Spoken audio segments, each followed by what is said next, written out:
Segera download yang Quran disebut oleh Tadabbur, Al-Quran, dia meraih tafsir kebaikan. dalam genggaman Dan Anda. bulan Ramadan adalah bulan Al-Quran.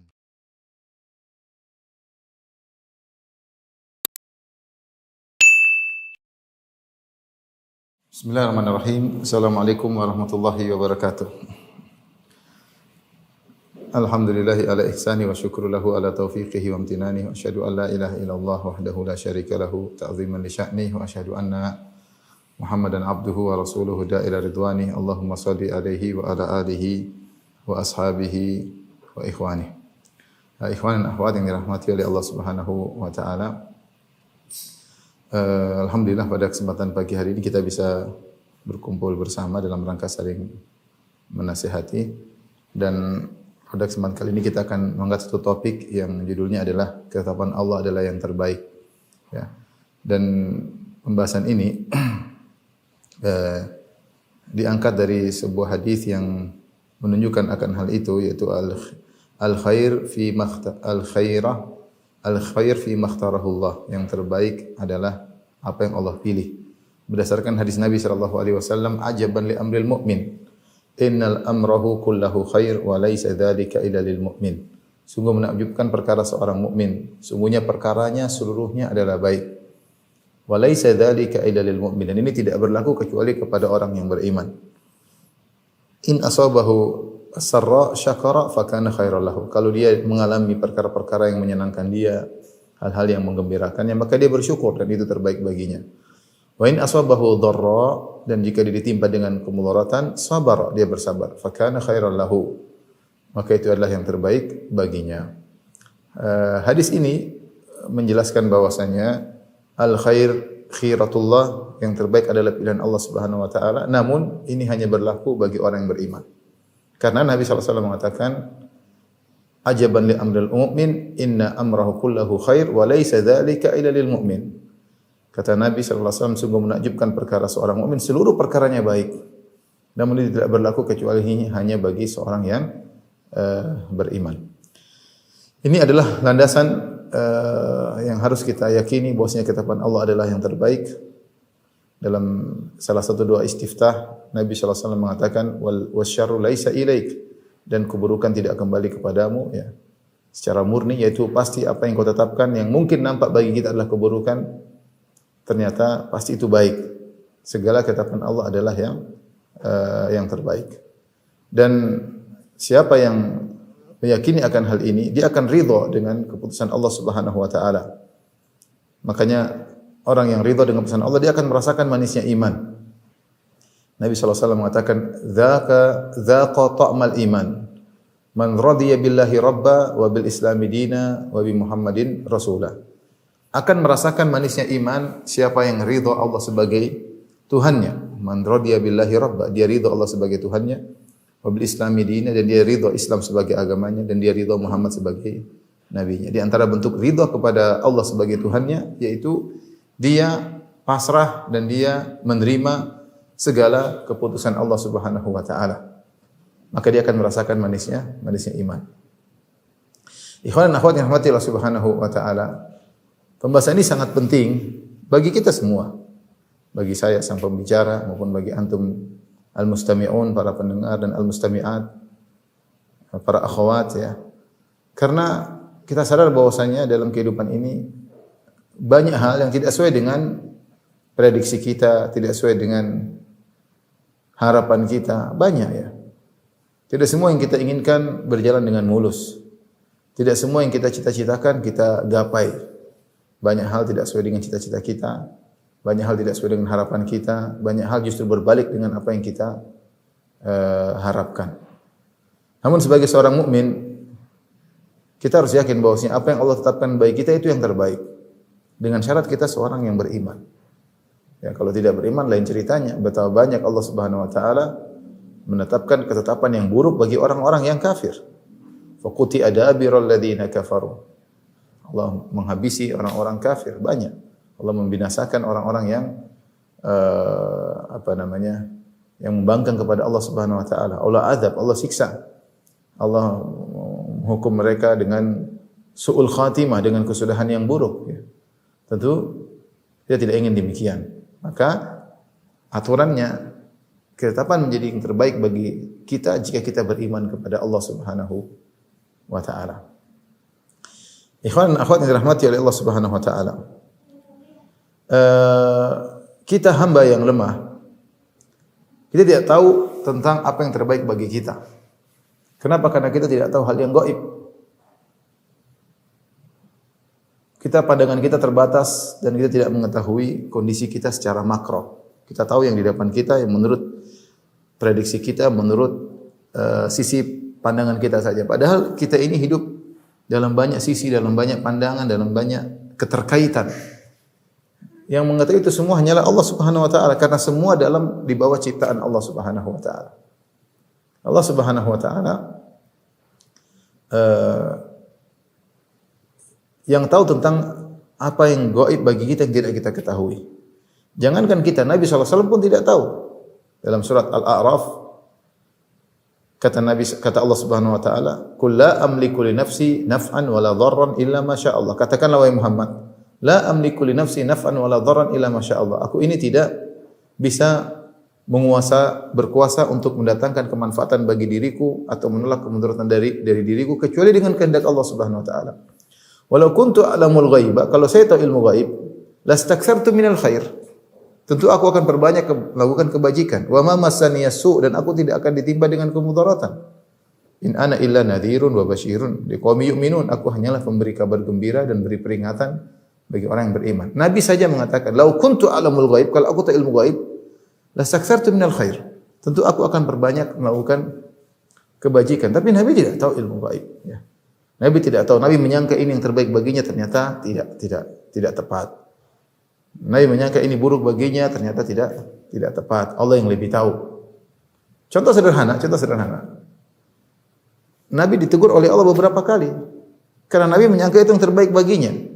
Seperti ketika Nabi SAW sedang berdakwah kepada besar-besar Quraisy, lantas datang Ibnu Ummi Maktum yang buta radhiyallahu taala anhu, kemudian Nabi bermuka masam dan berpaling dari Ibnu Ummi Maktum. Kenapa? Menurut persangkaan Nabi, prediksi Nabi, apa yang dia lakukan sedang fokus kepada pembesar-pembesar Quraisy yang masih kafir untuk didakwahi. Ini lebih afdal.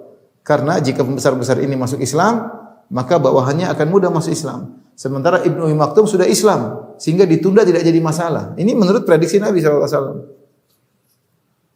Maka Nabi pun melakukan apa yang menurut dia terbaik. Nabi pun berpaling dari Ibnu Ummi Maktum tersebut dan dia fokus untuk mendakwahi orang-orang gembong-gembong musyrikin tersebut. Tapi ternyata salah. Kata Allah Subhanahu wa taala, "Abasa wa tawalla an ja'ahul a'ma wa may yudrika la'allahu yazakka aw yadhakkaru fatanfa'ahu dzikra amma man istaghna fa anta lahu tasadda wa ma 'alaika alla yazakka wa amma man ja'aka yas'a wa huwa yakhsha fa anta anhu talaha." Maka Allah tegur Nabi, kata Allah, dia Rasulullah SAW bermuka masam dan berpaling ketika datang kepadanya seorang yang buta. Ya. Sementara orang yang merasa sombong, engkau sibuk untuk mendakwahinya. Sementara orang yang datang dalam kondisi semangat dan dalam kondisi buta, malah engkau berpaling darinya. Lihat, ini contoh sederhana. Nabi punya prediksi ternyata tidak tepat, ya. Tidak tepat. Itu kalau Nabi pun tidak tahu apa yang terbaik bagi dirinya dari segala sisi, ya, dalam segala hal, maka apalagi kita. Karenanya kita disyariatkan untuk salat istikharah. Yang dalam salat istikharah tersebut kita mengakui ketidaktahuan kita tentang apa yang terbaik bagi diri kita. Apa doa istikharah? Allahumma inni astakhiruka bi ilmik wa astaqdiruka bi qudratik wa as'aluka min fadlikal azim fa innaka ta'lam wa la a'lam wa taqdir wa la aqdir innaka anta 'allamul ghuyub.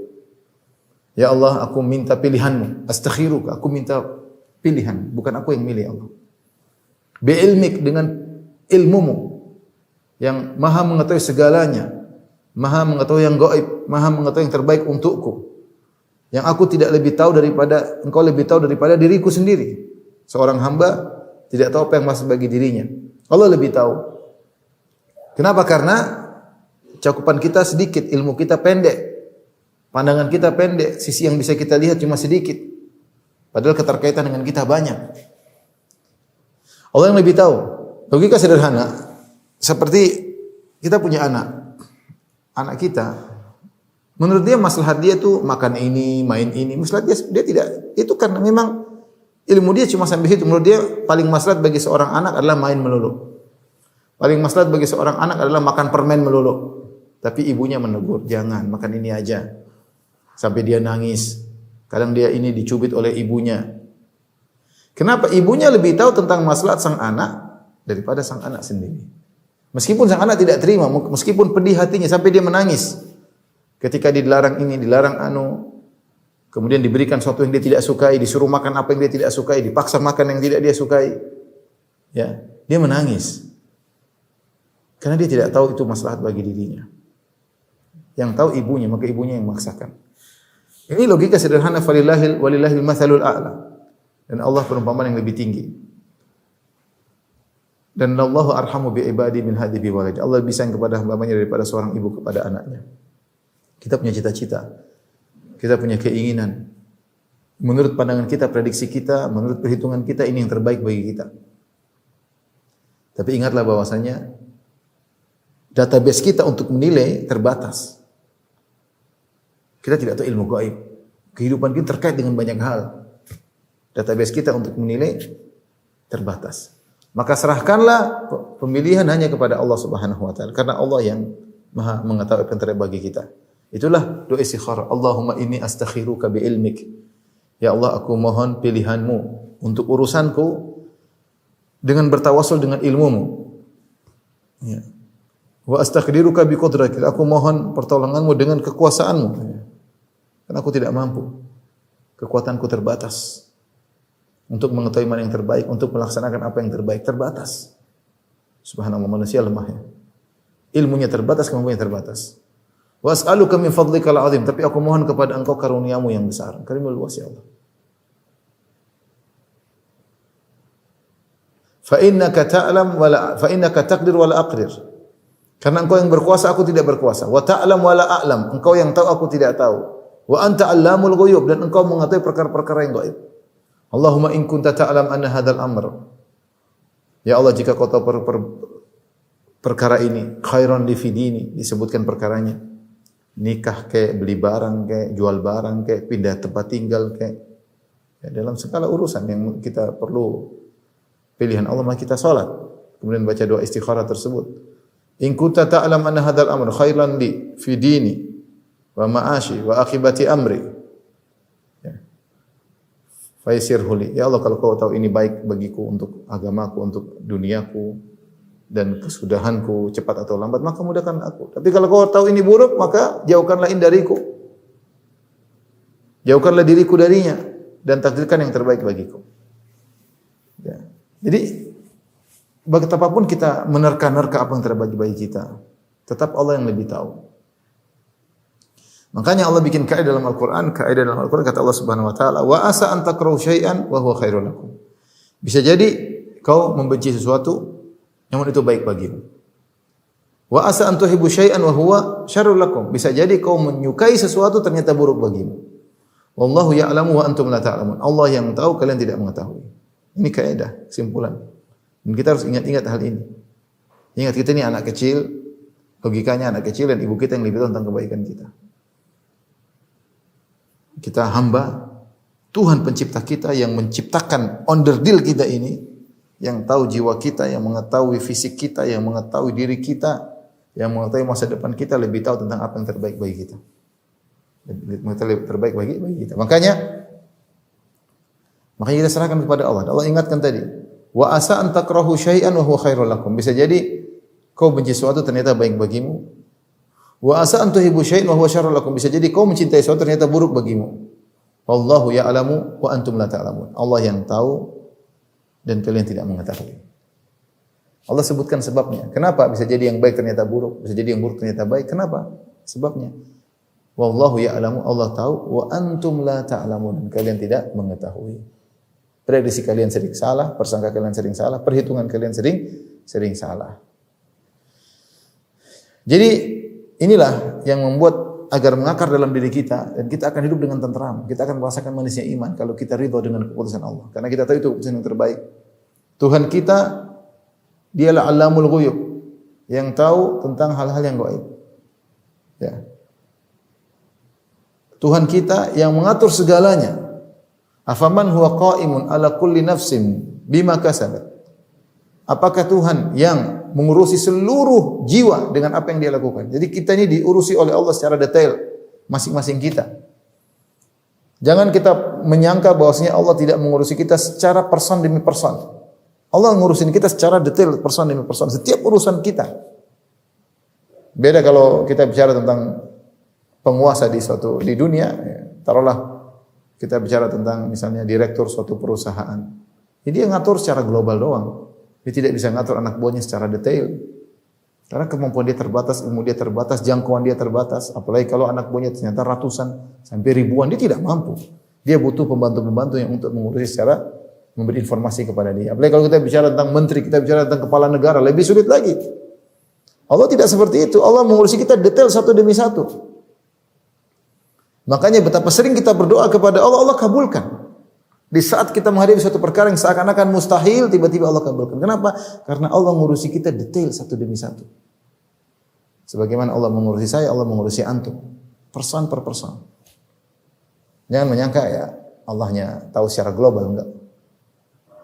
Sebagaimana perkataan orang-orang falasifah, bahwasanya mereka mengatakan ilmu Allah itu secara ilmu kulli, bukan tafsiri. Ilmu yang global, bukan ilmu yang terperinci.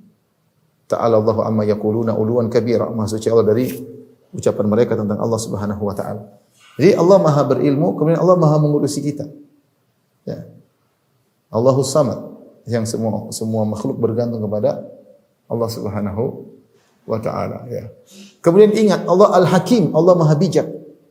Di antara nama Allah yang harus kita perlu dalam meyakini segala keputusan Allah yang terbaik adalah Al-Hakim. Allah itu Maha bijak. Artinya tidak ada yang Allah tetapkan kecuali pasti adil. Pasti pada tempatnya, pasti pada posisinya, pasti pada porsinya.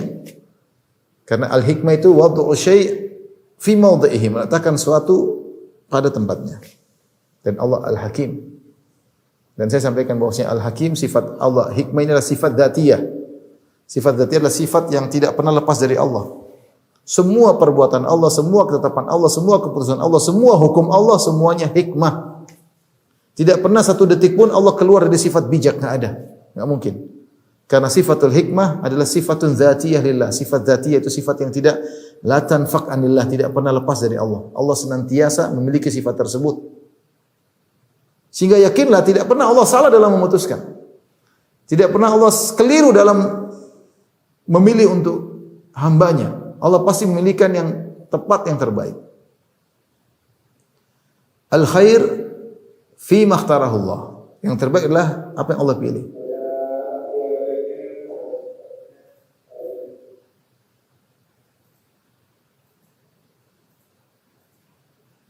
Al-khair khiratullah. Yang terbaik adalah pilihan Allah Subhanahu wa taala. Namun tadi syaratnya harus beriman agar kita mendapatkan tadi. Kalau kita tidak beriman tidak termasuk dalam aturan ini. Aturan ini al-khair fima ikhtarahullah, terbaiklah pilihan Allah bagi orang yang beriman. Dalam satu athar dengan sanad yang qawi, disebutkan oleh Zahabi, disebut oleh Darimi, dari Ibnu Mas'ud radhiyallahu anhu. Ibnu Mas'ud berkata, "Innal abda la yahummu bil amri minat tijarah wal imarah. Hatta idza tayassar lahu nadhara Allah ilaihi min fawqi sab'i samawat fa yaqulu lil malaika isrufuhu anhu fa innahu in yassartuhu lahu adkhaltuhu an-nar." Ibnu Mas'ud pernah berkata, sungguhnya seorang hamba ingin melakukan suatu perkara baik perdagangan maupun kejabatan. Dia ingin berdagang dan dia ingin jadi jabatan, dapat jabatan. Sampai tatkala sudah di hadapan dia, menurut dia ini sudah yang terbaik, nazarallahu ilaihi min fawqi sab'i samawat. Subhanallah, Allah dari atas langit yang 7 melihatnya. Karena Allah mengawasi setiap gerak-gerik hambanya. Allah yang kata Allah, ya'lamu kha'inatal a'yun wa ma tukhfi sudur. Allah mengetahui pengkhianatan lirikan mata dan Allah mengetahui apa yang tersembunyi dalam dada manusia. Jangankan kita manusia, bahkan tumbuhan Allah pun tahu. Kata Allah, "Ma tasqutu min waraqatin illa ya'lamuha." Tidak ada satu daun pun yang jatuh kecuali Allah tahu tentang daun tersebut. Wa ka'ayyin min dabbatin la tahmilu rizqaha Allahu yarzuquha wa iyyakum. Betapa banyak hewan melata. Hewan paling kecil di dasar laut, hewan paling kecil dalam bumi. La tahmilu rizqah, dia tidak pandai untuk mengatur rezekinya. Allahu yarzuqu, Allah memberi rezeki. Wa iyyakum, apalagi kalian. Jadi kita ini diawasi oleh Allah dan gerak-gerik kita diketahui oleh Allah. Ibnu Mas'ud berkata radhiyallahu taala anhu, sesungguhnya seorang hamba ingin masuk dalam perdagangan dan ingin menjadi pejabat. Hatta idza tayassara lahu, tatkala di depan dia sudah mudah, tinggal dia masuk, kemudian dia akan beraksi menjadi pedagang atau pejabat. Nadharallahu ilaihi min fawqi sab'i samawati. Allah melihat dia dari atas langit yang 7. Fayaqul malaika, Allah berkata kepada para malaikat, isrufu anni, jauhkan perdagangan tersebut darinya, jauhkan jabatan tersebut darinya. Fa innahu in yasartuhu lahu adkhaltuhu an-nar. Kalau saya mudahkan dia untuk mendapatkan jabatan atau mendapatkan perdagangan, aku akan masuk dalam neraka jahanam. Maka tidak layak bagi dia untuk menjadi pejabat, tidak layak bagi dia untuk menjadi pedagang. Ini benar, ikhwan. Ya. Karena yang tahu tentang kebaikan kita adalah Allah Subhanahu wa taala. Menurut kita, kalau ada seorang kaya raya, dia akan bahagia, dia akan tentram, tapi belum tentu. Betapa banyak orang ketika dia masih dalam kondisi susah dia bahagia, tentram, tenang dengan istrinya dan anak-anaknya. Begitu harta masuk ke dalam dirinya, ya. Ketika harta masuk dalam dirinya, jadi orang kaya, rusak semua. Kebahagiaannya dicabut. Ribut sama istrinya, cerai dengan istrinya, anak-anaknya jadi nakal, dicabut kebahagiaan tersebut. Ternyata harta tersebut tidak baik baginya. Betapa banyak orang ketika dia masih kaya raya, dia lupa dengan Allah Subhanahu wa taala. Maksiat sana, maksiat sini, bohong sana, bohong sini. Ketika Allah jatuhkan dia, Allah ambil harta dari dia, maka dia dekat dengan Allah Subhanahu wa taala. Beribadah kepada Allah, suka menangis di hadapan Allah Subhanahu wa taala. Kita enggak tahu sampai akhirnya maut menjemputnya. Kita benar-benar lemah. Tidak tahu apa yang terbaik bagi kita. Ya. Ini nyata, bukan hal yang kita lihat, waqi', realita yang kita lihat. Ada orang tadi biasa-biasa ke masjid bahagia, tiba-tiba dapat duit, kaya raya, lupa semua, hancur keluarganya, hancur. Ada orang tadinya bukan pejabat, kemudian jadi pejabat, rusak. Kena wanita lah, korupsi lah, macam-macam, rusak. Sementara ketika dia nyalon enggak terima-terima, dia mungkin sedih, mungkin dia marah, sudah berkorban, tapi itu yang terbaik bagi dia. Sampai ketika dia masuk dalam perdagangan, kemudian dia kalah tender, kemudian padahal sudah depan mata seakan-akan dia menang, tahu-tahu dia kalah tender. Tahu-tahu grup lain yang menang, dia bilang, ya Allah, saya kalah. Saya dikalahkan oleh grup sana, saya kalah tender grup sana. Dia tidak tahu, bukan dia kalah, sebenarnya dia bisa menang. Tapi Allah yang palingkan dia. Allah yang buat dia kalah. Padahal tadi sudah dekat tinggal menang, tapi Allah buat dia kalah. Kenapa? Karena ini terbaik baginya, dia harus kalah. Kalau tidak kalah dia bahaya. Ke depan dia tidak mampu menghadapi ujian-ujian. Inilah yang membuat kita seharusnya sebagai seorang mukmin, setelah kita berusaha, setelah kita istikharah, kita yakin bahwasanya apa yang Allah pilih yang terbaik bagi kita. Karena Allah Dia Al-Hakim, yang Maha Bijak. Dialah Ar-Rahim, yang sangat sayang kepada hamba-hambanya. Dan Dialah Al-Alim, yang Maha mengetahui apa yang terbaik bagi hamba-hambanya. Ya. Dan Dialah Maha mengurusi hamba-hambanya dengan secara detail. Ikhwan dan akhwat yang rahmatillah subhanahu wa ta'ala. Terlalu banyak contoh Allah sebut dalam Al-Quran tentang pilihan Allah yang terbaik. Banyak sekali. Saya sudah sampaikan dalam banyak pengajian. Saya akan sebutkan beberapa contoh yang lain. Contoh, bahkan tatkala seorang terjerumus dalam maksiat. Contoh siapa? Contoh Nabi Adam alaihissalam. Nabi Adam alaihissalam, ketika Allah ciptakan dia, Allah memilihkan dia. Wa ya Adam uskun anta wa zawjukal jannata fakula min haitsu syi'tuma.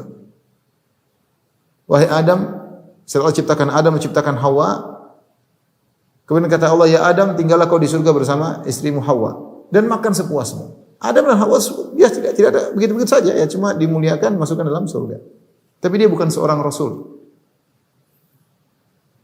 Kemudian melakukan pelanggaran, memakan buah yang dilarang. Dan Allah tegur dia.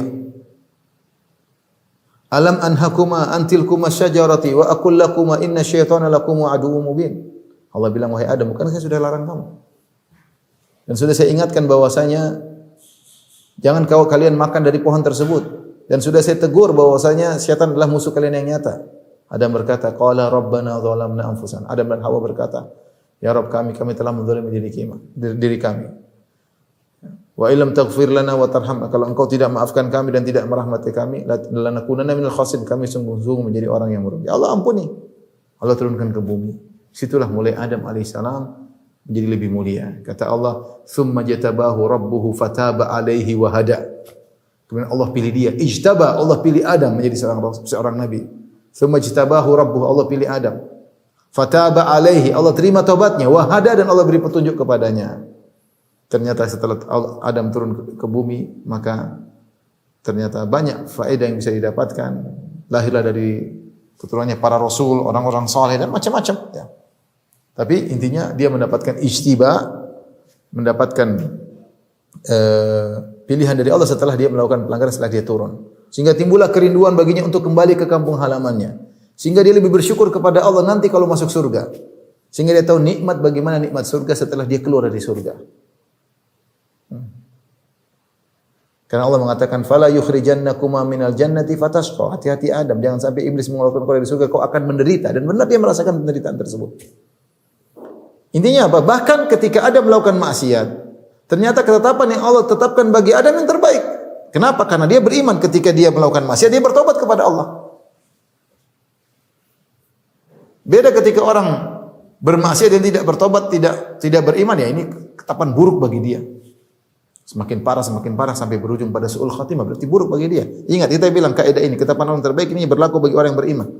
Bahkan bagi seorang yang beriman yang bermaksiat. Kalau dia bertobat kepada Allah, maka ketetapan yang terbaik bagi dia.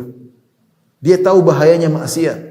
Dia tahu bagaimana pedih hati kalau jauh dari Allah Subhanahu wa taala. Dia tahu bagaimana was-was kekhawatiran yang menimpa hatinya ketika dia jauh dari Allah Subhanahu wa taala. Dia tahu bahwasanya kelezatan maksiat adalah kelezatan sementara yang menipu. Dia tahu semua kapan ketika dia bermaksiat. Oleh karenanya Ibnu Qayyim punya pembahasan bagus dalam kitab Madarijus Salikin menjelaskan tentang bagaimana kondisi orang. Apakah lebih baik sebelum kalau dia tidak berdosa sama sekali atau lebih baik kalau dia sudah berdosa dan bertobat. Ini ada pembahasan di kalangan para ulama. Tapi ada kondisi di mana seorang ketika berdosa kemudian bertobat lebih baik daripada sebelum dia bermaksiat. Di antaranya Adam alaihissalam.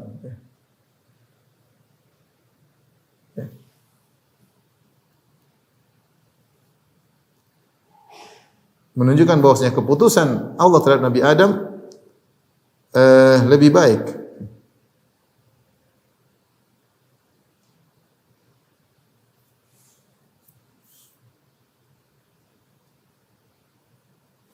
Di antara juga contoh bahwasanya orang yang melakukan kesalahan pun lebih baik daripada sebelum bersalah, Nabi Daud alaihissalam.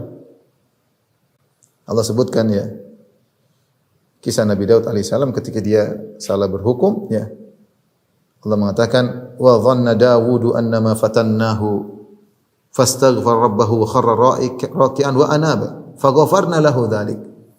Ketika Nabi Daud tahu dia salah berhukum karena terburu-buru memberi hukuman, tidak mendengar dari dua belah pihak, terburu-buru, tergesa-gesa, maka dia pun sadar bahwasanya dia telah salah berhukum dan dia tahu kami sedang mengujinya. Fastaghfar rabbahu, segera beristighfar. Daud bersalah dan dia berdosa dan dia beristighfar. Wa kharra raki'an wa anab, maka dia pun segera tersungkur, rukuk dan dia kembali kepada Allah. Dia berdosa. Tapi setelah itu kata Allah, faghfarna lahu dzalik. Kami ampuni dia. Wa inna lahu indana la zulfa. Justru dia setelah bertobat Allah menyatakan dia memiliki kedudukan yang dekat dengan kami. Wa husna ma'ab, dan tempat kembali yang terbaik. Jadi ini contoh. Dan banyak orang seperti ada seorang tadi imannya biasa saja. Ketika dia bermaksiat, kemudian dia sadar dia bertobat, kemudian imannya gaspol lebih tinggi daripada sebelumnya. Dan itu terjadi. Makanya dibahas oleh Ibnu Taimiyah rahimahullah, bisa jadi seorang setelah melakukan dosa dia menjadi lebih baik daripada kalau dia tidak berdosa. Dia lebih baik daripada kalau dia tidak berdosa. Contohnya Adam alaihissalam, contohnya Daud alaihissalam. Bahkan Ibnu Qayyim rahimahullah menyebutkan bisa jadi seorang masuk surga karena dosa yang dia lakukan. Kok bisa masuk surga karena dosa? Ketika dia melakukan dosa, kemudian itu terngiang-ngiang dalam benaknya, dia selalu ingat tentang dosanya, selalu dia merasa rendah, dia tidak ujub, dia merasa hina, selalu menangis. Selama dia selalu ingat dosanya, dia dapat pahala terus. Sehingga akhirnya hatinya semakin bersih, jauh dari ujub, dari sombong. Apa yang mau dia sombong sementara dia pernah terjerumus dalam dosa? Apa yang mau dia ujubkan sementara dia tidak bisa mengatur hawa nafsunya, justru dia yang ditawan oleh hawa nafsunya dan dia pernah terjerumus. Akhirnya dia masuk surga. Jadi ini saya ingin menyampaikan poin bahwasanya selama seorang itu beriman, meskipun kelihatannya buruk terjadi pada dia, bahkan ketika dia melakukan dosa, yakinlah di balik ketetapan Allah itu yang terbaik. Ini contoh tadi Nabi Adam alaihissalam. Contoh lagi yang Allah sebutkan dalam Al-Quran, contohnya Nabi Musa alaihissalam. Nabi Musa alaihissalam sudah kita sebutkan dalam banyak kajian. Ketika ibunya melepas dia di sungai Nil, ya, ternyata ujungnya adalah kebaikan. Ya. Di antaranya ketika Nabi Musa alaihissalam keluar dari kota Mesir. Fakharaja minha khaifan yataraqqab. Nabi Musa karena dikabarkan innal mala' ya'tamiruna bika liyaqtuluk fakhruj inni laka minan nasihin. Ada seorang lapor, wahai Musa, ingat Firaun dan pembesar-besarnya sedang rapat dan mereka ingin membunuhmu. Pergilah kau dari Mesir, sungguhnya aku nasihati engkau. Maka Nabi Musa tanpa persiapan, fakharaja minha khaifan yatarakab, maka dia pun kabur meninggalkan kota Mesir.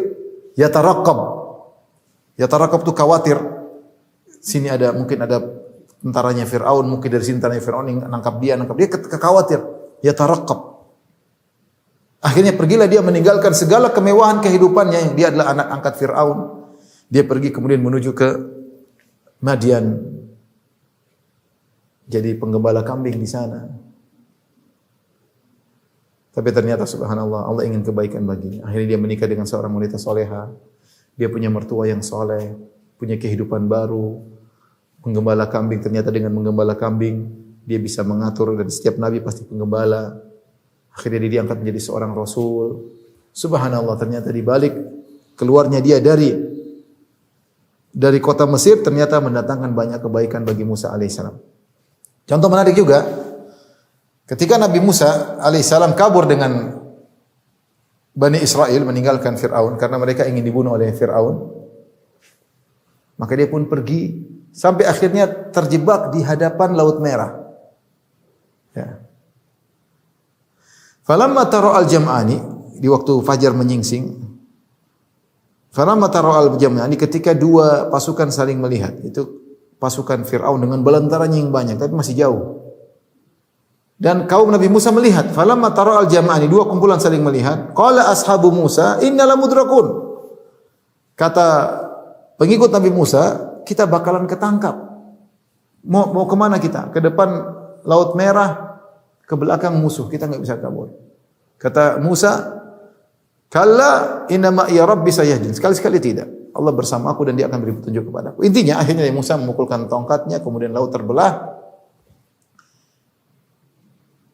Wa faraqna bikumul bahra fa anjaynakum aghraqna alu fir'auna wa antum tanzurun. Maka kemudian Allah buka lautan, kemudian Nabi Musa dan kaumnya melewati lautan tersebut. Bukan ini yang menjadi perhatian kita. Ini masih mukaddimah. Berjalan Nabi Musa dan kaumnya, Fir'aun sampai ketika Nabi Musa tiba di ujung, Fir'aun dan balantaranya sampai di tepi apa namanya? Di tepi sungai, di tepi Laut Merah tersebut. Ya. Jadi Nabi Musa sudah sampai di ujung bersama, sudah selamat semuanya. Fir'aun baru tiba di tepi laut tersebut. Tentu Fir'aun dia mikir dua kali mau masuk ya. Nanti kalau lautnya tenggelam lagi. Sementara apa pikiran Nabi Musa ketika Nabi Musa selamat? Nabi Musa ingin segera menutup laut kembali. Dia ingin mukul, kemudian laut kembali lagi, sudah Fir'aun akan ketakutan, kemudian sudah lolos. Ini pikiran Nabi Musa. Dia memilih untuk memukul kembali tongkat ke laut supaya laut tertutup sehingga selamat dia. Tapi ternyata Allah punya pilihan lain yang Nabi Musa tidak tahu. Kata Allah, watrukil bahra rahwan innahum jundun mughraqun. Kata Allah, watrukil bahra rahwan, biarkan lautan jangan dipukul, biarin aja. Fir'aun yang tadinya mau masuk ragu-ragu, ketika dia melihat lautan masih tetap ke atas, air mengalir ke atas dan tanah menjadi yabasan, menjadi kering. Tadinya dia ragu, ketika dia melihat laut tidak turun-turun, ini berarti tidak akan turun laut tersebut. Akhirnya dia memberanikan diri untuk maju. Padahal tadi idenya Nabi Musa sudah pukul lautan tertutup, Firaun sudah pulang sana. Yang penting dia selamat. Tapi ternyata Allah punya pilihan yang lebih baik bagi Musa dan pengikutnya. Kata Allah, "Watrukil bahra rahwan." Biarin laut tersebut, jangan dipukul dulu. Sehingga akhirnya Firaun pun masuk. Fatajallada Firaun, kata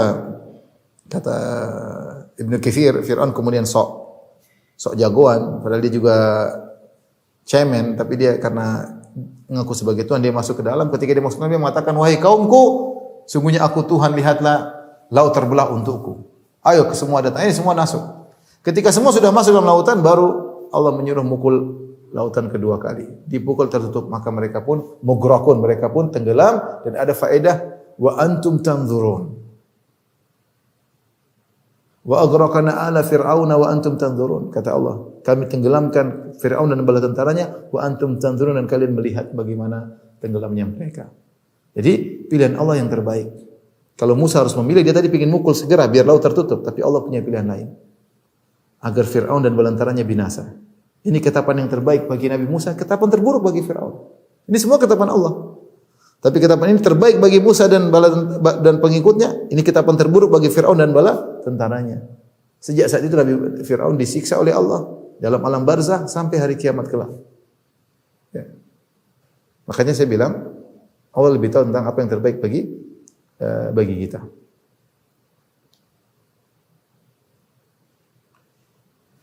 Demikian juga misalnya kisah Rasulullah SAW.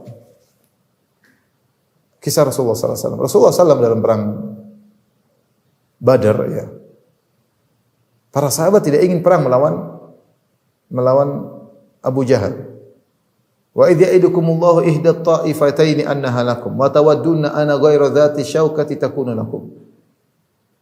Ketika Allah menyatakan kalian akan pasti menang, kalian akan melawan salah satu dari dua musuh dan kalian akan menang. Ya. Dan kalian ingin yang kalian lawan adalah pasukannya Abu Sufyan.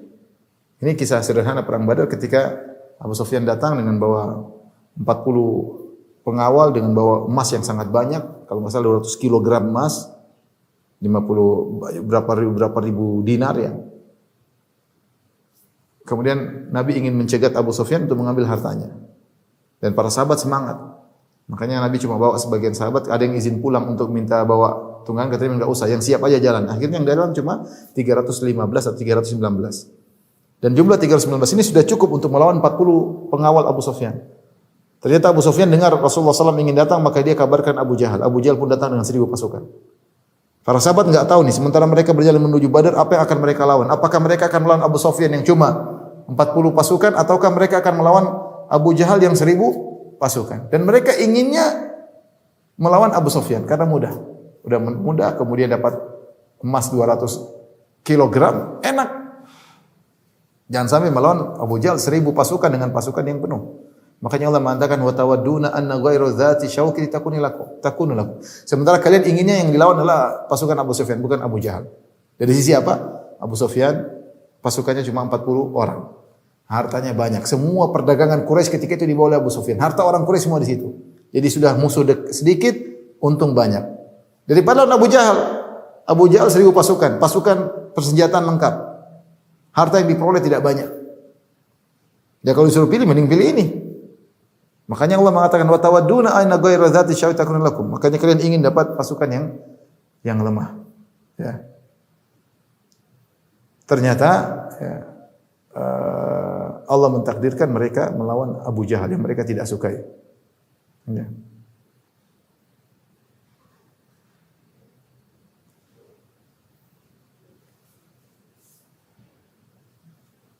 Ternyata mereka melawan pasukan yang lebih berat dan akhirnya mereka menang dan akhirnya jadilah peristiwa tersebut dengan Yaumul Furqan. Ternyata faedahnya lebih banyak. Mereka menjadi peserta perang Badar, menjadi sahabat yang terbaik. Sahabat yang terbaik adalah peserta perang Badar. Mereka dijamin surga. Hari perang Badar disebut hari Yaumul Furqan, hari pembeda antara hak dan batil. Situlah kemudian Islam menjadi jaya. Orang-orang kabilah-kabilah lain kemudian segan kepada Islam. Kenapa Islam bisa mengalahkan Quraisy yang paling sombong ketika itu? Ternyata pilihan Allah yang terbaik. Sama seperti ketika Nabi SAW harus keluar dari kota Mekah. Rasulullah SAW keluar dari kota Mekah. Bukan senang-senang. Rasulullah SAW sedih harus meninggal kota Mekah. Beliau bertahan berdakwah di kota Mekah. sampai sebagian sahabat dibunuh, sampai sebagian harus berhijrah ke negeri Habasyah. Rasulullah bertahan. Karena ini kampung halamannya, Ka'bah di situ. Rumahnya di situ.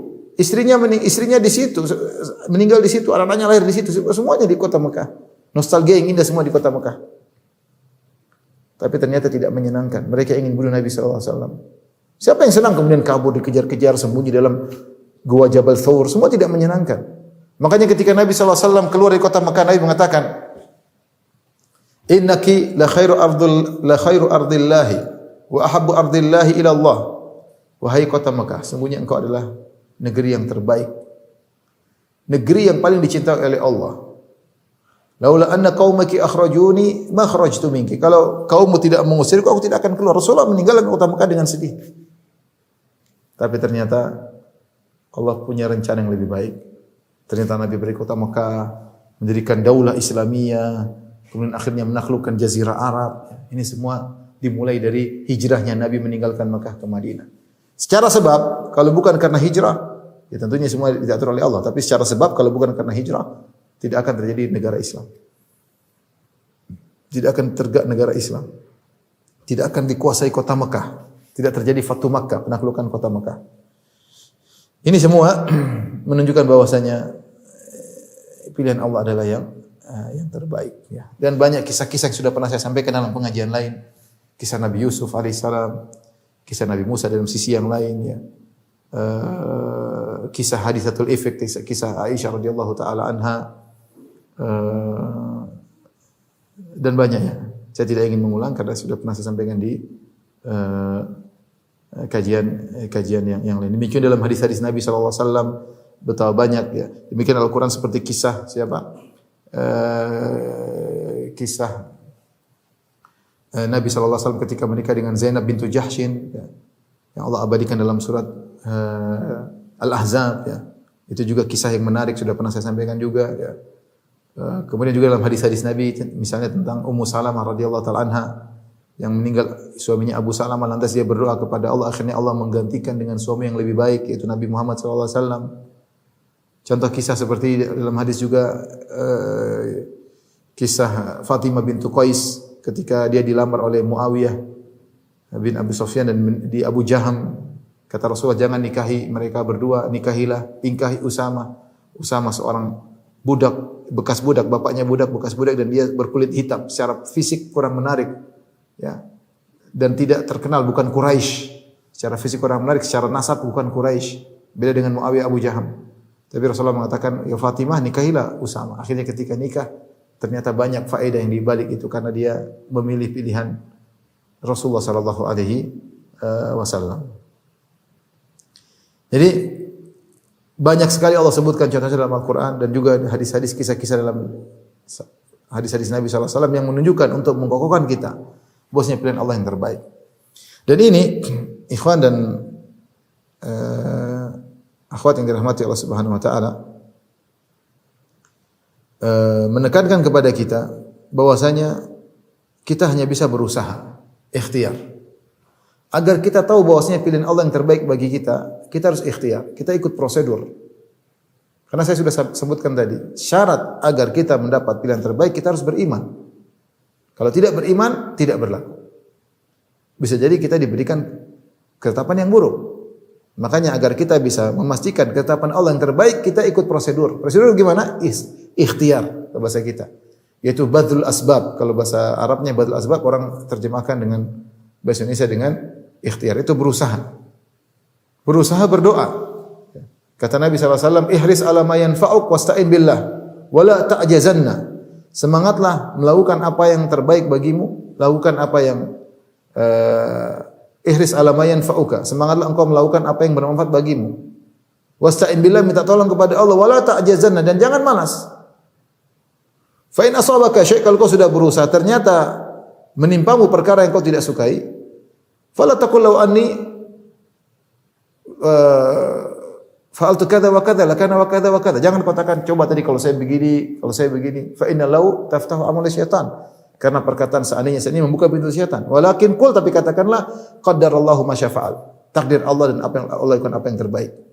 Jadi kita harus ikut prosedural, bertakwa kepada Allah, berikhtiar, berdoa kepada Allah, apapun yang terjadi itu yang terbaik. Bahkan meskipun datang dalam bentuk musibah.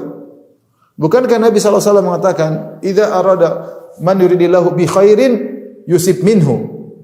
Siapa yang Allah kehendaki kebaikan baginya, Allah timpakan musibah baginya. Allah timpakan musibah baginya. Bahkan dalam seorang tatkala terkena musibah, ya, pasti ada kebaikan di balik itu. Pasti ada kebaikan di balik itu. Cuma kita enggak tahu. Seandainya dibukakan perkara gaib, kamu kalau dapat nikmat ini bakalan kamu celaka, kamu begini-begini, tentu kita akan pasrah. Tapi kita enggak tahu perkara yang gaib.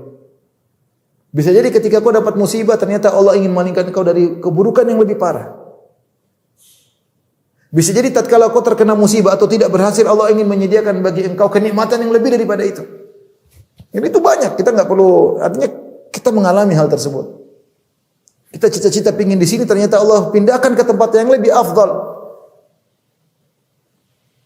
Kita terkena musibah ini, ternyata kita sadar kita tidak diterima. Ternyata kalau kita diterima mungkin lebih parah, kita enggak tahu. Namun Allah tidak mengungkapkan itu hal gaib. Terkadang Allah tampakkan hikmahnya, cepat atau lambat. Terkadang Allah tutup. Hanya kita bisa tahu tatkala kita sampai di akhirat. Maka tidak ada jalan terbaik kecuali kita pasrah kepada Allah. Seringlah kita mengatakan, Ya Hayyu Ya Qayyum, birahmatika astaghith, fa aslih li sya'ni kullah, wa la takilni ila nafsi tarfata ain. Wahai Hayyu Ya Qayyum, wahai yang Maha Hidup. Kalau Allah Maha Hidup berarti Allah mengetahui apa yang kita lakukan semuanya. Ya Qayyum, yang mengurusi segala sesuatu. Yang tidak ada yang bisa tegak kecuali yang mengurusi Allah Subhanahu wa taala. Ya Qayyum, birahmatika astaghith, dengan rahmatmu kasih sayangmu kepadaku, kepada makhluk kepadaku, astaghith, aku mohon pertolonganmu. Faslih li sya'ni kullah, perbaiki segala urusanku. Ini urusanku banyak, urusan dengan anak, urusan dengan istri, urusan dengan tetangga, urusan dengan dakwah, urusan dengan rakyat, dengan penguasa, banyak sekali urusan. Fa aslih li sya'ni kullah, perbaiki segala urusanku. Wala takilni nafsi tarfata ain. Jangan kau serahkan urusanku kepada diriku meskipun hanya sekejap mata. Jangan, karena kita enggak tahu maslahat kita. Kita enggak tahu apa yang terbaik bagi kita. Jangan sekali-sekali kita serahkan pede dengan diri kita, serahkan kepada Allah. Kita hanya ikhtiar berusaha. Kalau kita sudah bismillah, kita serahkan kepada Allah. Namanya tawakal. Ikut prosedur agar ketetapan Allah yang terbaik. Bahkan ketika mau tidur, kita ikrarkan hal ini. Kita mengatakan sebelum tidur, di antara doa sebelum tidur. Ini doa yang terakhir diucapkan sebelum tidur. Di antara doa apa namanya? Di antara doa tidur ya. Allahumma inni aslamtu nafsi ilaik. Ya. Wajjahtu wajhi ilaik. Wa fawwadtu amri ilaik. La malja wa la manja minka ila ilaik. Amantu bikitabika alladhi anzalt wa binabiyyika alladhi arsalt. Ini doa yang kata Nabi ucapkan terakhir sebelum kau tidur. Para ulama mengatakan doa ini kalau kita sempat doa ini terus kita ngomong-ngomong lagi, ulangi lagi. Sebelum tidur baca doa ini terakhir. Doa tidur kan banyak. Bisa jadi 10 doa tidur. Allahumma qini adzabaka yauma tab'atsu ibadak. Bismika Allahumma ahya wa amut ya. Amutu wa ahya. Subhanakallah rabbi bika wada'tu jambi wa bika arfa'uhu in amsakta nafsi faghfir laha wa in arsaltaha fahfadh bima tahfadzu bihi ibadaka salihin. Baca ayat kursi, baca 3 qul. Banyak doa mau tidur, tapi di antara doa yang terakhir kau baca tadi Allahumma aslamtu nafsi ilaik, ya Allah kuserahkan jiwaku kepadamu. Wajjahtu wajhi ilaik, dan aku arahkan wajahku kepadamu. Walja'tu dhahri ilaik, aku serahkan punggungku kepadamu. Wa fawwadtu amri ilaik, aku serahkan urusanku kepadamu. La malja wa la manja minka ilaik, tidak ada tempat lari kecuali kepada Engkau. Amantu bi kitabika alladhi anzalt, aku beriman kepada Al-Qur'an yang Kau turunkan. Wa bi nabiyyika alladhi arsalt, dan aku beriman kepada nabimu yang Kau utus. Kemudian tidur. Artinya sampai kita mau tidur, kita mengikrarkan, menyerahkan urusan kepada Allah Subhanahu wa taala. Intinya ikhwan dan akhwat yang rahmati Allah Subhanahu wa taala, ya. Yakinlah kalau kita beriman, bertakwa kepada Allah, maka itu keputusan yang terbaik. Harus husnudzan kepada Allah. Jangan sampai suudzon, ya. Jangan sampai suudzon. Ingat Tuhan kita Al-Hakim yang Maha Bijak, pasti Dia melakukan yang terbaik. Wasyarru laisa ilaik, tidak ada keburukan kembali kepada Allah, segala ketetapan yang terbaik. Dan Dia adalah Ar-Rahim yang Maha Penyayang. Dan Dia adalah Maha mengurusi segalanya, ya. Dan Allah berfirman dalam hadis qudsi, ana inda dhanni abdi bi falyadhunna bi abdi ma syaa. Aku berdasarkan persangkaan hambaku. hendaknya sang hamba berprasangka kepadaku sesuai dengan yang dia inginkan. In dhanna bi khairan falahu, kalau dia berprasangka baik bagi dia kebaikan. Wa in dhanna bi syarran falahu, kalau dia berprasangka buruk tentangku maka bagi dia keburukan. Sering-seringlah kita istikharah. Kita ini lemah, tidak tahu apa yang terbaik bagi kita. Kita menyangka harta banyak adalah yang terbaik bagi kita, ternyata buruk bagi kita. Kita menyangka jabatan terbaik bagi kita, ternyata membinasakan, menghancurkan rumah tangga kita. Banyak hal yang kita perkirakan baik tidak baik. Jadi istikharah dan istikharah. Istikharah dan istikharah. Makanya karena Nabi SAW yu'allimuna al-istikharah fil umuri kulliha kama yu'allimuna suratan minal Quran. Dalam hadis Jabir bin Abdullah kalau tidak salah, dia berkata Rasulullah SAW mengajarkan kami untuk istikharah dalam segala urusan sebagaimana Nabi mengajarkan Al-Quran. Dalam segala urusan kita disuruh istikharah. Wallahu a'lam bishawab. Ini saja yang bisa saya sampaikan. Adapun contoh-contoh banyak sekali ya, kisah-kisah dalam Al-Quran, dalam hadis-hadis, kisah para ulama, bagaimana apa yang Allah pilih baginya yang terbaik ya. Mungkin terakhir saya sebutkan kisah terakhir, kisah disebut oleh para ulama tentang kisah Imam Nawawi rahimahullah taala. Imam Nawawi rahimahullah taala dia memulai kehidupan itu menuntut ilmunya dengan belajar tib, belajar ilmu medis ya, kedokteran. Maka dia bacalah buku Al-Qanun karya Ibnu Sina. Dia boleh baca buku yang sulit ya. Nah, akhirnya dia tidak suka dengan ilmu ini. Dia tidak suka bukunya Ibnu Sina. Akhirnya dia tidak paham karena sulitnya ibarat-ibarat Ibnu Sina.